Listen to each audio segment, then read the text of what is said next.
Baik Ibu Bapak, kita akan berdoa, kita menyerahkan urusan pemberitaan kita kali ini. Mari kita berdoa.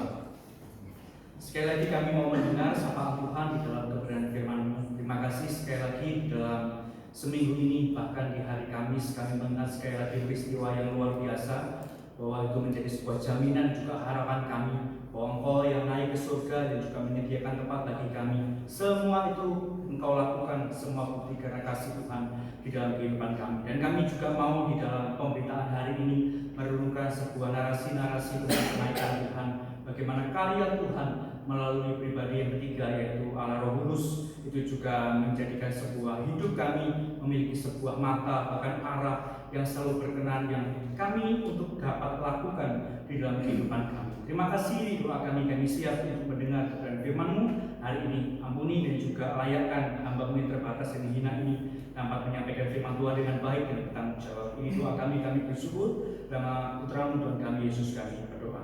Amin. Ya, selamat siang Ibu Bapak yang kasih Tuhan. Ya, sekali lagi selamat siang. Ya, kita bersyukur ya bagaimana di hari Kamis kita merasakan kebaikan Tuhan di dalam ibadah kenaikan.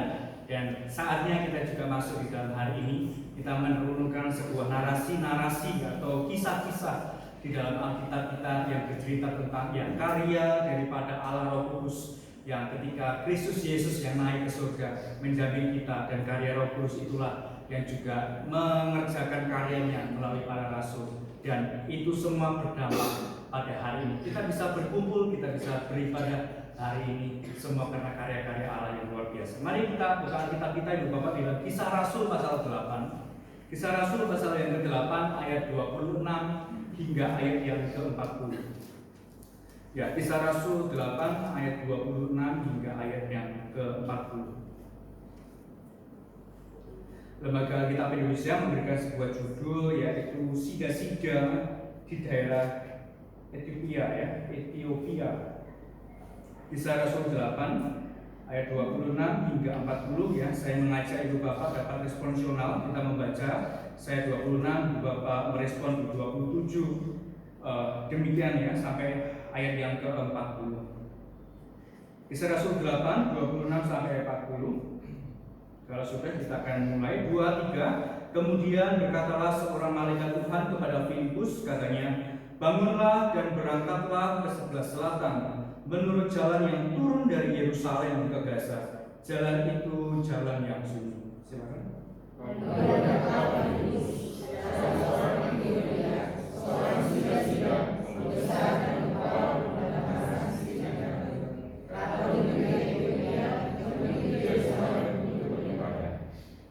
Sekarang orang itu sedang dalam perjalanan pulang dan duduk dalam keretanya sambil membaca kitab Nabi Yesaya.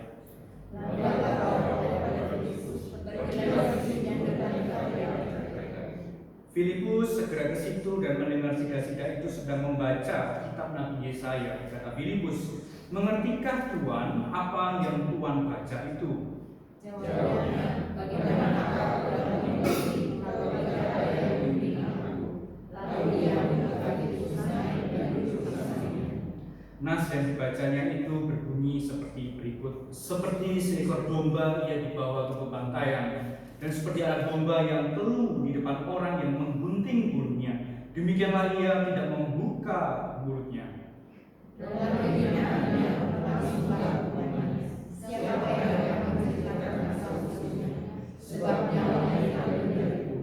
Maka kata sida-sida itu kepada Filipus, aku bertanya kepadamu, tentang siapakah Nabi berkata demikian? Tentang dirinya sendiri atau tentang orang lain?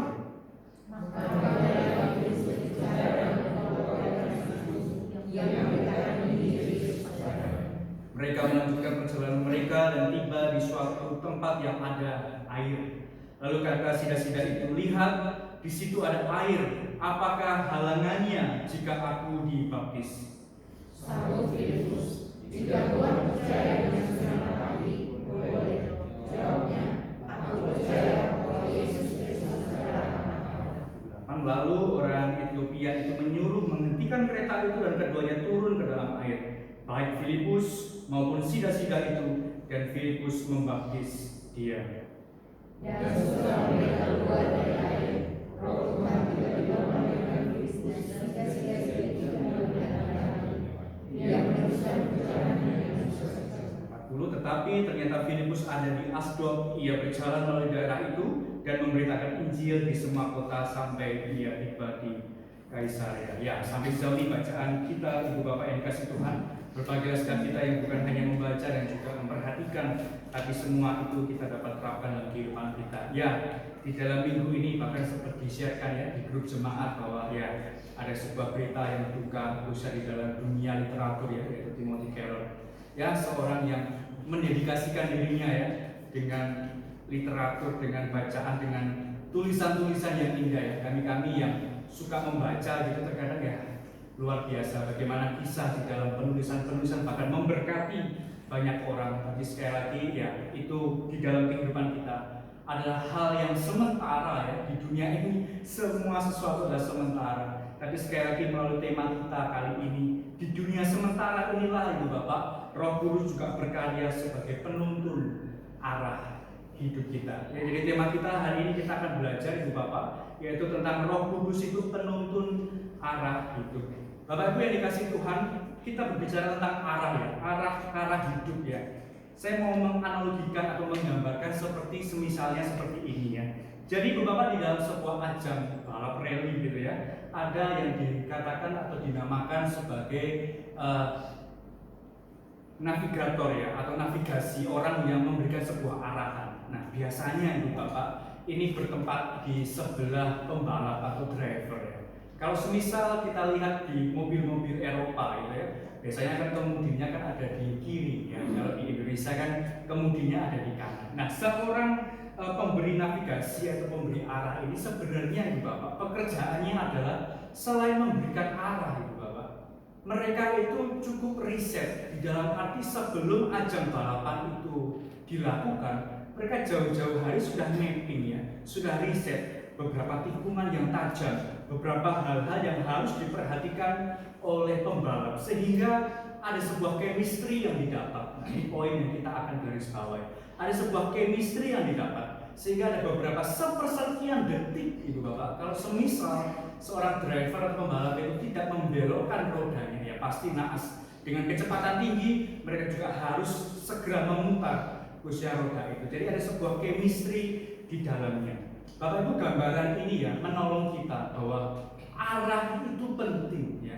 Sekali lagi, arah atau arah hidup itu menentukan. Bagaimana ini bukan hanya berbicara tentang siapa cepat sampai garis finish ya. Sekali lagi, di dalam perjalanan kehidupan iman kita itu bukan berarti siapa yang dulu-duluan dibaptis atau siapa dulu-duluan yang mengakhiri hidupnya sampai setia sampai akhir hidup. Tetapi yang ingin saya tekankan bahwa di dalam karya itulah, di dalam balapan hidup itulah kita bisa melihat bagaimana karya Roh Kudus itu bekerja dan juga berkarya.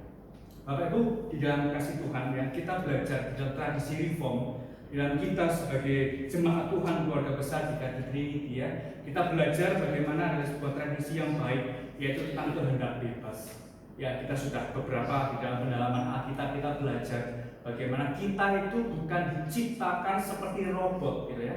Robot itu sudah di mapping gitu ya, sudah diprogram. Ya, kamu makan segini, jamnya segini gitu ya. Wah, kalau saya itu pasti tidak bisa gitu ya, karena saya itu harus benar-benar waktunya harus tepat gitu ya. Tapi kalau seperti robot itu juga seperti demikian, harus tepat dan juga cepat di dalamnya.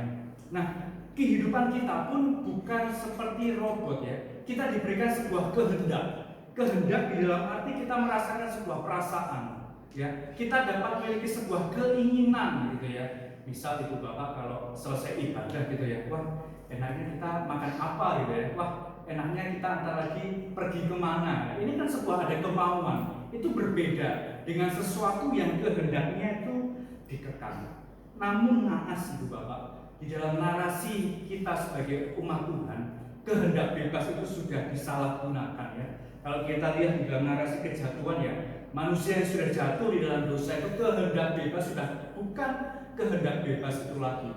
Tetapi sekali lagi mereka mau mencari atau meninggikan diri mereka, bahkan menyamai khususnya diri mereka kepada Allah. Jadi kita ada dua hal prinsip yang menolong kita untuk memahami ya, kerangka atau frame kita untuk belajar tentang tema kita kali ini, yaitu Roh Kudus itu penuntun arah hidup. Arah hidup penting. Kehendak kita sekarang bukan kehendak kita lagi, tetapi kehendak Allah yang tinggal di dalam kehidupan kita. Itu frame yang pertama. Frame yang kedua, Ibu Bapak, kita belajar ya di dalam Kisah Rasul 1 ayat 8. Kemarin di hari Kamis sudah dikhotbahkan juga ya oleh Ibu Kristiana, bahwa tetapi kamu akan menerima kuasa kalau Roh Kudus turun ke atas kamu, dan kamu akan menjadi saksiku di Yerusalem dan di seluruh Yudea dan Samaria sampai ke ujung bumi. Jadi ini sebuah God's plan-nya Tuhan ya. Ini rencana agungnya Tuhan di dalam masa-masa atau narasi kenaikan di ayat 8 di pasal 1 Kisah Rasul. Sehingga ketika kita berbicara tentang tema Roh Kudus itu penuntun arah hidup, itu merefer atau menunjukkan, mengarahkan kepada sebuah rencana yang agung itu di dalam Kisah Rasul 1 ayat yang 8, supaya kita pergi ya. Jadi kalau kita memahami konteks ini Bapak, kita nggak bisa ngawur-ngawur ya, membahas tentang ya saya itu dibawa oleh Roh Tuhan gitu ya. Suatu kali saya dibawa Roh Tuhan di suatu tempat, saya diberikan sebuah penglihatan. Yaitu sekali lagi kalau kita berbicara tentang konteks Kisah Rasul tidak. Karena rencana agung di dalam Kisah Rasul 1:8 itu jelas-jelas bahwa kamu akan menerima kuasa dan kamu juga harus pergi untuk memberitakan bahkan sampai ke ujung bumi. Jadi frame ini menolong kita untuk dapat memahami dengan baik. Nah, Bapak Ibu dikasih Tuhan, di dalam Kisah Rasul pasal 8 itu ada sebuah terjadi perkembangan gereja yang mula-mula daripada tuntunan daripada arah Roh Kudus. Ya, kalau kita perhatikan dalam masa kenaikan, para murid umat Tuhan itu ada di Yerusalem. Ya, kan kita sekali lagi di dalam Yahudi itu kan segala unsur ibadah atau mereka ibadah itu kan pusat atau senternya itu di Yerusalem, sehingga mereka ada di Yerusalem saat itu. Tapi kita lihat itu Bapak ya, di dalam pasal yang ke-6 Kisah Rasul itu ada terjadi penganiayaan yang luar biasa. Ya, kita tahu, kita lihat ada sebuah peristiwa yang cukup terkenal, yaitu Stefanus yang dianiaya di dalam Kisah Rasul. Sehingga Ibu Bapak, mau tidak mau di dalam Kisah Rasul 8 ini para rasul sudah berbencar gitu ya.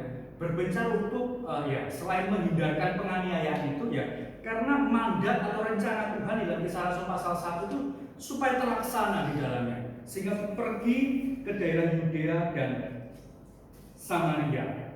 Nah, Ibu Bapak yang dikasih Tuhan memang nggak mudah ya, di tengah penganiayaan, di tengah hal-hal yang mencekam itu mereka harus pergi.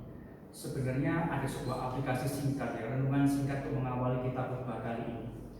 Ya, apakah kuasa Tuhan itu sekali lagi kalau kita lihat penganiayaan itu kalah? Misal kalau kita perhatikan di Kisah Rasul itu ada kaum Sanhedrin gitu ya. Bahkan di situ juga ada Paulus ya, Paulus ada di sana gitu. Apakah kuasa Tuhan itu kalah dengan orang-orang pembesar-pembesar ini?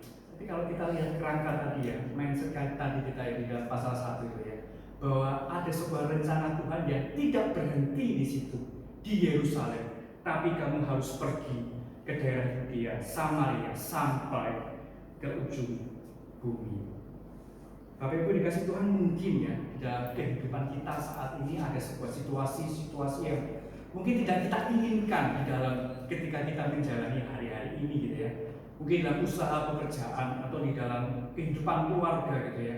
Tapi sekali lagi ya, melalui perenungan kita singkat ini ya, di awal ini kita mau diajar bahwa ya Roh Kudus itu tetap menyertai di dalam segala situasi dan kondisi kehidupan kita ya. Bahkan itu terjadi ketika karya Roh Kudus yang mula-mula itu Bapak di dalam Kisah Rasul. Ya, sekali lagi bukan kita membedakan positioning Kisah Rasul itu Roh Kudus semua, tapi di dalam narasi penciptaan tidak, enggak. Tapi semua itu ada karya Tuhan yang tetap relate di dalam kehidupan kita, di dalam sebuah situasi dan kondisi kehidupan saat ini. Bapak Ibu, kalau Ibu Bapak perhatikan ya, di Alkitab fisik kita atau Ibu Bapak nanti bisa search gitu ya di dalam Google atau di beberapa komentari gitu ya, Yudea dan Samaria itu ada dua konteks daerah yang berbeda ya. Ini kan tujuan daripada Kristus Yesus memberitakan. Nah, tapi satu sisi kalau kita perhatikan Samaria, Ibu Bapak pasti tentu ingat ya, ada hal-hal yang memang culture-nya itu berbeda, budayanya itu berbeda dengan orang Yahudi, yaitu daerah Samaria. Kali itu tentu ingat kisah percakapan Tuhan Yesus dengan perempuan Samaria, itu kayak menembus gitu ya, menembus budaya-budaya saat itu. Tapi sekali lagi, apakah kekristenan itu menembus atau menghancurkan budaya-budaya itu? Tidak. Tapi melalui itulah bagaimana Injil atau pesan Tuhan itu dapat diberitakan. Sekali lagi Ibu Bapak, Filipus diberikan arahan oleh Tuhan untuk pergi ke Samaria, bahkan ke daerah yang tidak pernah ia jumpai dalam kehidupan. Suasana berbeda, budayanya juga berbeda. Mungkin di dalam kehidupan kita juga demikian Ibu Bapak ya. Suatu kali mungkin Tuhan membawa kita ke sebuah suasana yang tidak pernah kita duga ya. Baik itu suka, baik itu duka ya. Tapi satu sisi kita melihat bagaimana Allah itu tak berhenti bekerja, khususnya karya Roh Kudus dalam kehidupan kita. Nah, jadi hari ini kita akan belajar Ibu Bapak, seperti apa sih arahan Roh Kudus dalam kehidupan kita? Bagaimana cara Allah itu bekerja melalui pribadi Allah Roh Kudus dalam hati kita. Bapak Ibu perlu diketahui ya, Filipus di sini yang kita baca itu bukan Filipus murid Tuhan Yesus ya. Jangan salah tafsir. Di sini itu bukan Filipus murid Tuhan Yesus.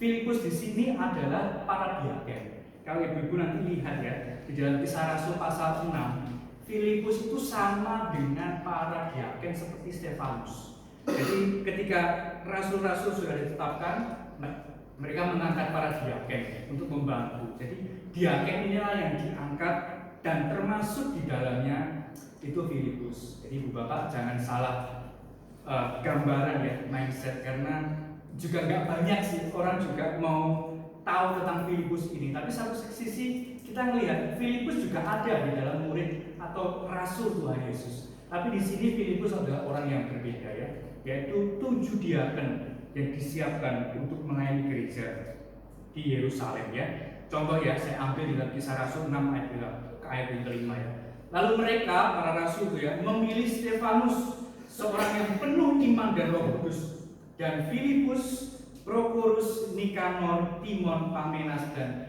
Nikolaus ya. Jadi sekali lagi Filipus di sini bukan murid Tuhan Yesus atau rasul daripada Tuhan Yesus. Tapi Filipus ini adalah seorang diaken yang diangkat bersama zamannya Pusyatu Stefanus. Oleh sebab itu Bapak Ibu yang dikasih Tuhan, dengan pemahaman yang benar ini kita akan ditolong ya.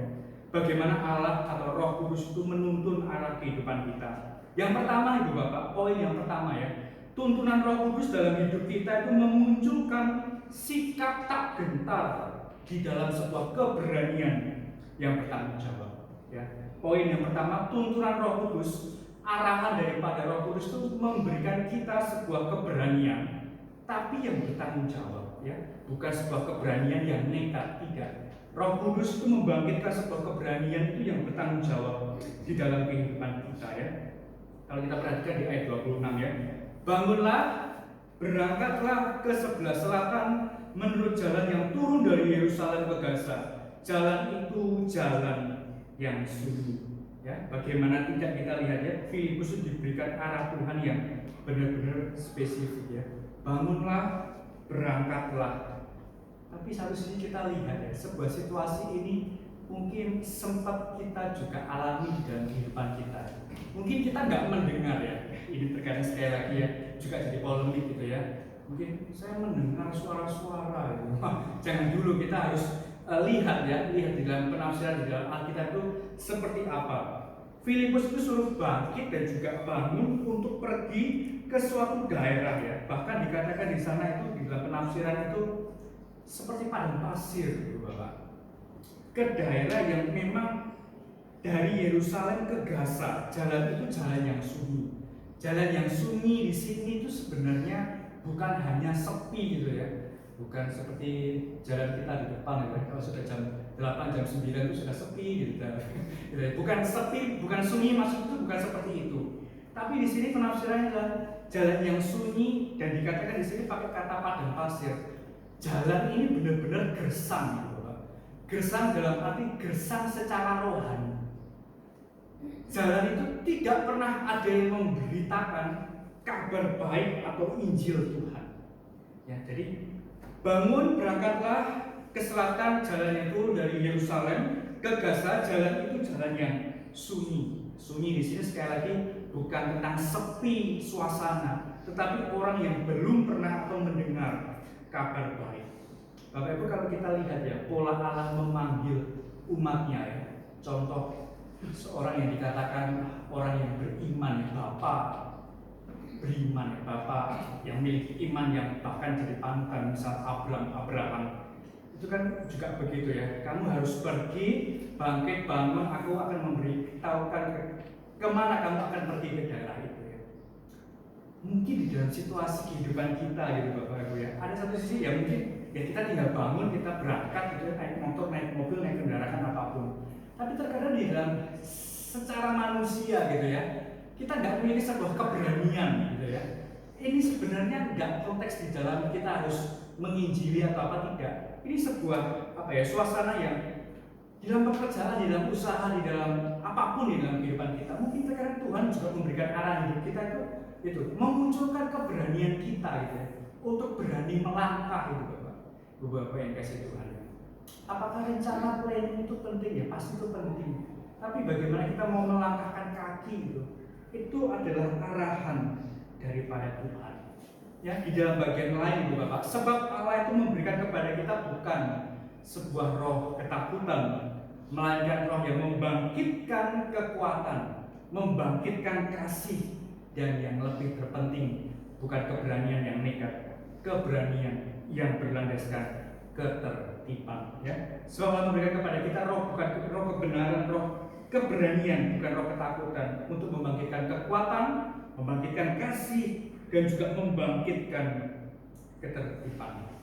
Ya, mungkin Bapak di dalam kisah ini kita nggak langsung ya, di dalam ketika kok bisa gitu ya, Filipus langsung Tuhan arahkan, atau bahkan nggak tahu di dalam penerjemahannya mungkin kita juga akan bahas secara detail dalam pendalaman Alkitab di hari Kamis. Bagaimana Filipus dibawa oleh Tuhan ke daerah yang lain juga, yaitu di daerah Asdod. Mungkin kita juga nggak akan banyak berbicara di situ pada hari ini. Kita akan bisa berbicara di kesempatan yang lain. Tapi saya tertarik di dalam sida-sida ini Bapak ya. Sida-sida ini sepertinya orang mana dan orang dari mana gitu ya, naik kereta gitu ya. Saya ada beberapa komentari gitu ya, dan saya juga menyetujui hal ini ya. Orang ini atau sida-sida ini sebenarnya juga orang Yahudi Bapak. Orang Yahudi. Yang pertama alasannya kenapa sida-sida ini orang Yahudi. Yang pertama adalah ia membaca kitab Nabi. Ya, di sana dikatakan ia membaca kitab Nabi Yesaya. Nah, kalau Ibu Bapak perhatikan, ketika Tuhan Yesus ada di sinagog, di bait-bait Allah, dan Tuhan Yesus juga membaca kitab-kitab para nabi. Di sana juga ada Yesaya, Yeremia, Yeskiel gitu ya. Banyak kitab para nabi. Jadi kita bisa katakan sida-sida ini itu adalah orang Yahudi. Kemungkinan yang kedua adalah tradisi orang Yahudi Bapak membaca Alkitab itu bukan seperti kita gitu ya. Saya tidak mau menyinggung atau apa gitu ya. Lama-lama keras turun hilang gitu ya.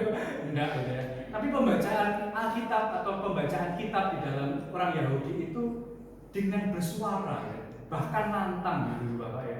Jadi setidaknya Filipus itu menoleh gitu ya. Wah, ini kan tradisi atau style dari orang Yahudi. Dia membaca dengan bersuara gitu ya. Jadi sehingga Filipus itu notice, wah, ini kan style atau cara daripada pembacaan orang Yahudi. Lebih jelas lagi ketika Ibu Bapak lihat ratapan gitu, di tembok-tembok ratapan gitu kan. Mereka orang Yahudi kan style begitu ya, membaca kitab itu dengan bahkan dikatakan teriak ya, atau bahkan histeris. Kalau misal kitab-kitab itu penuh dengan sebuah ratapan ya. Jadi ada dua alasan yang cukup ketika sida-sida ini adalah orang Yahudi. Tapi sekali lagi Ibu Bapak ya, Filipus ini memberanikan diri. Bahkan itu juga menjadi sebuah gambaran yang baik ya. Filipus memberanikan diri untuk, kamu ngerti nggak sih apa yang kamu baca itu? Sampai menanyakan hal itu ya. Jujur Ibu Bapak ya, kami atau Ibu Bapak ya sudah, karena Ibu Bapak lebih senior gitu ya daripada saya, pengalaman di dalam hal kerohanian, di dalam penginjilan juga, di dalam pelayanan misi gitu ya. nggak mudah loh Bapak. Di dalam pembicaraan yang singkat itu membawa orang itu langsung kepada poin gitu ya. Bahkan ini orang Yahudi gitu ya. Jelas-jelas orang Yahudi itu menolak mentah-mentah yaitu Kristus Yesus yang memang adalah juru selamat atau yang dinubuatkan ya. Tapi inilah arahan daripada Roh Kudus dalam kehidupan Filipus. Filipus dimampukan sebuah keberaniannya untuk memberikan sebuah pendampingan atau gambaran bahwa anak domba itu ya, ini kan memang merefer kepada Yesaya 53, bahwa itu adalah Yesus Kristus yang sudah mati, ia bangkit, bahkan ia naik ke surga. Bapak Ibu, dan kehidupan kita mungkin kurang lebih seperti itu ya. Arahan daripada Tuhan di dalam kehidupan kita atau Roh Kudus dalam kehidupan kita itu sekali lagi mungkin tidak berbicara tentang hal-hal yang saya mendengar suara, saya diberikan penglihatan, saya diberikan ini dan itu. Mungkin sudah tidak gitu ya.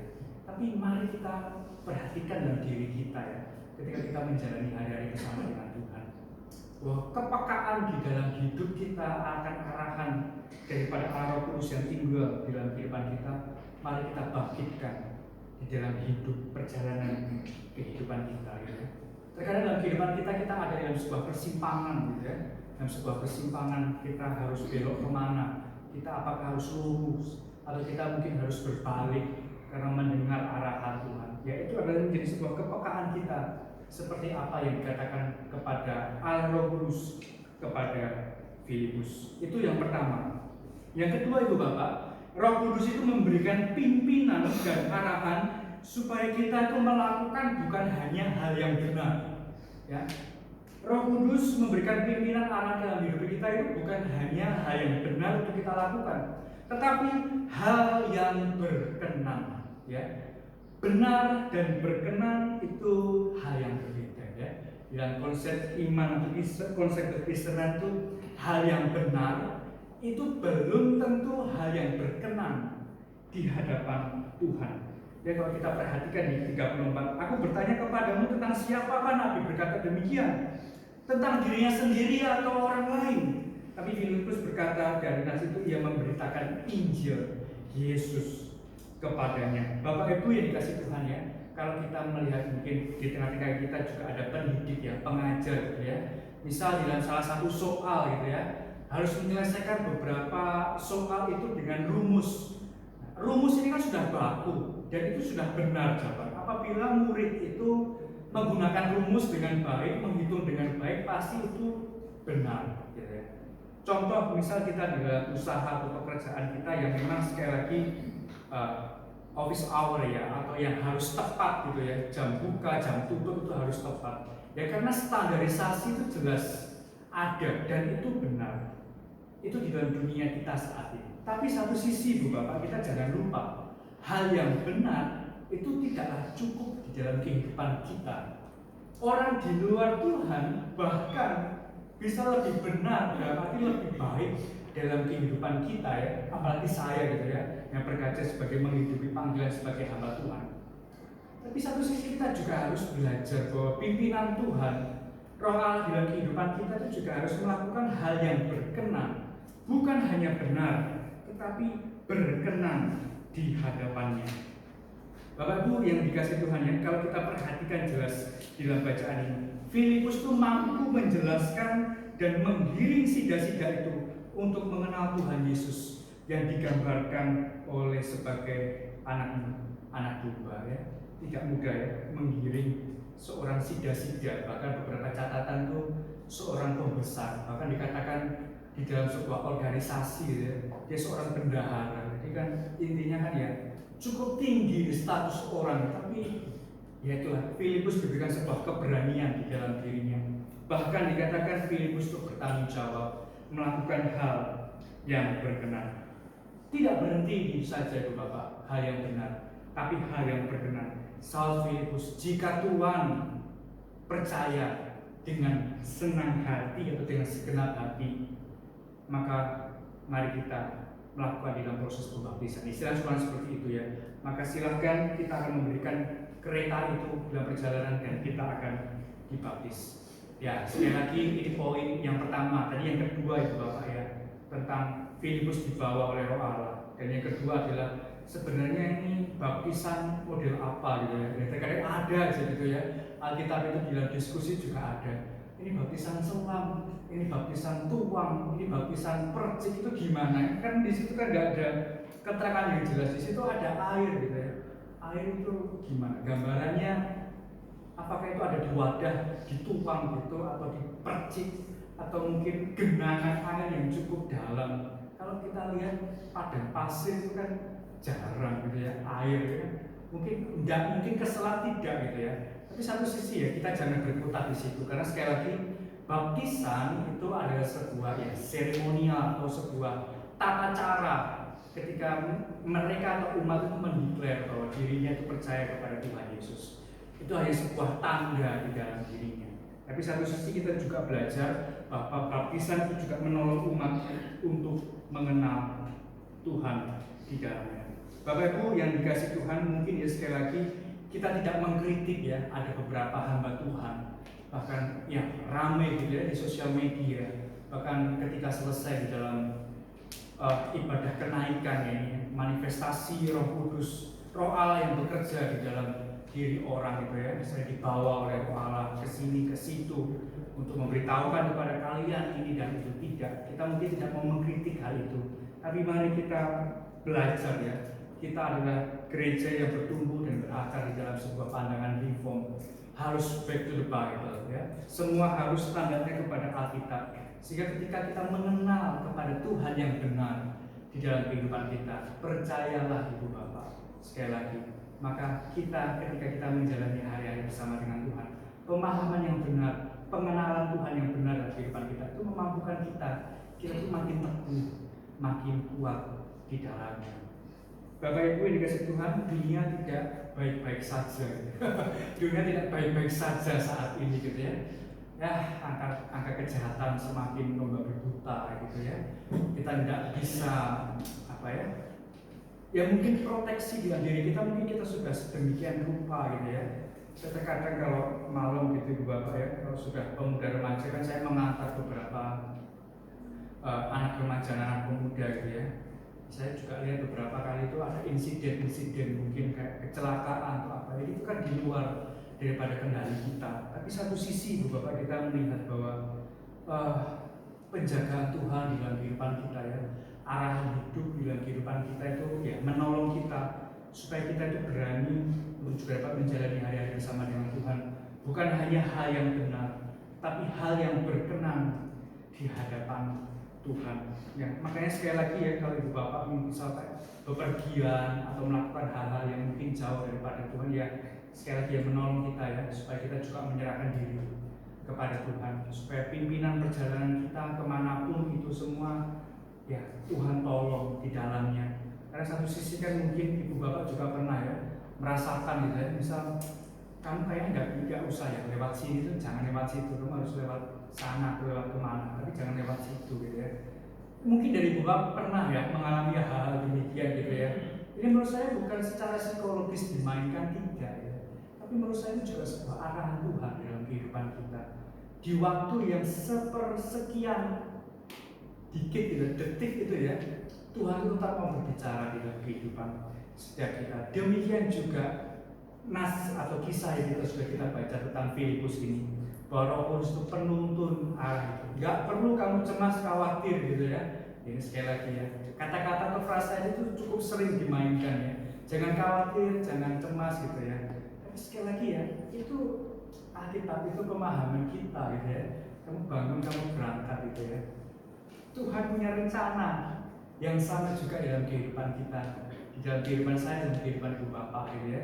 Segala hal dalam kehidupan kita mari kita juga serahkan seperti pada kehidupan Filipus ya, mau untuk pergi. Kalau semisal ya Ibu Bapak ya, Filipus tidak mau pergi gitu ya, misal kan ada ya banyak para orang-orang di zaman perjanjian lama itu kan ada yang mengelak gitu ya, Tuhan aku tuh nggak bisa berbicara ya. Tuhan kasih orang yang mampu berbicara, pergi ke daerah A tapi pergi ke daerah B, malah Tuhan suruh kembali, ya kamu itu sudah dikasih rencana ini malah pergi ke sana. Ya, sebenarnya kehidupan kita juga gitu Bapak ya, kamu sudah disediakan real tracknya ini gitu ya. Tapi satu sisi dalam kehidupan kita ya, kita mau mencari gitu ya, mencari diri kita gitu dengan hal-hal yang di luar dunia.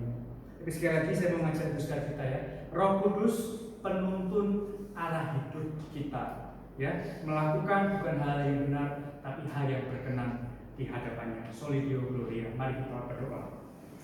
Tuhan, terima kasih untuk hamba-Mu yang sudah berhenti di dalam pemberitaan ini. Tapi kami percaya tuh firman Tuhan ini Tuhan meteraikan, Tuhan bagaimana karyakan di dalam kehidupan kami, jemaat kami, keluarga besar jemaat GKT Trinity. Mungkin seringkali kami mempertanyakan khusus arah-arahan hidup kami ke depannya, tapi sekali lagi kami belajar kisah yang baik tentang Filipus yang Tuhan mampukan bangkitkan sebuah keberanian di dalam dirinya, dan juga bukan hanya melakukan hal yang benar tetapi hal yang berkenan di hadapan Tuhan. Demikian juga kehidupan kami, Tuhan mendesain kehidupan kami sedemikian rupa karena kami percaya Tuhan ada di dalam kehidupan kami dan rencana Tuhan itu yang baik dalam kehidupan kami. Tapi seringkali kami sekali lagi menjauh daripada Tuhan. Ampuni kami setiap Tuhan. Biar sekali lagi melalui pemberitaan ini kami kembali dikuatkan, dimampukan karena Roh Kudus itu, Roh Allah tidak pernah berhenti bekerja dan berkarya di dalam kehidupan kami. Terima kasih, ini doa kami dalam Putra-Mu Tuhan kami Yesus, kami berdoa. Amin. Berikan puji.